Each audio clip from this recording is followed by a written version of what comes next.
Bonjour et bienvenue à l'invité de Thierry. Mais nous avons le plaisir d'accueillir aujourd'hui Monsieur Paul-Pierre Gauthier. Bonjour Monsieur Gauthier. Bonjour Monsieur Dean. La difficulté qu'ont les entreprises aujourd'hui lors d'un recrutement, c'est de savoir est-ce que c'est le bon candidat que nous avons choisi. Est-ce qu'aujourd'hui, avec la technologie actuelle, il est possible par exemple de réduire le taux d'échec lors des recrutements?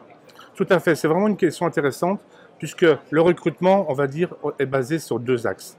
Premier axe, il faut que l'entreprise prenne du temps, quitte à perdre 10 minutes, un quart d'heure, une heure, pour établir un profil de poste détaillé, pour avoir une fiche de mission.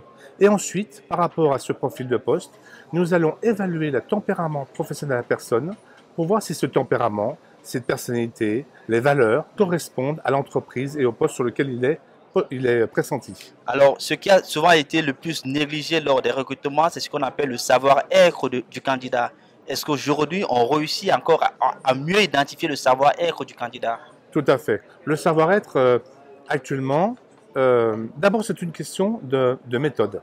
C'est une méthode où on va diagnostiquer avec des questions qui sont sous forme de tests d'intérêt professionnel afin de pouvoir analyser, récolter 10 grands critères de la personnalité qui sont communs à tout collaborateur, à tout travailleur, à tout savoir-faire et sur lesquels on va pouvoir mettre en cohérence entre le savoir-faire et le savoir-être.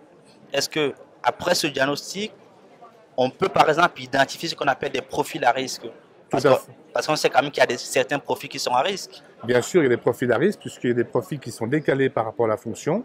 Il y a beaucoup de profils qui, dans un premier temps, pourraient correspondre, ou sont dans l'espérance, où on investit beaucoup sur le déclaratif, et on a une vraie difficulté à apprécier le déclaratif de la réalité.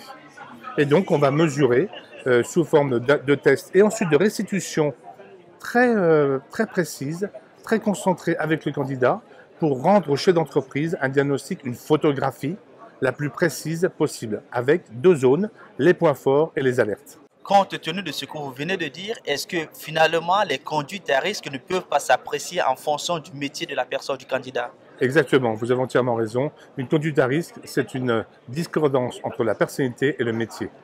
En général, actuellement, nous allons donc mesurer la zone, ce qu'on appelle de compétence, par la zone de bienveillance. Déjà c'est un critère fondamental.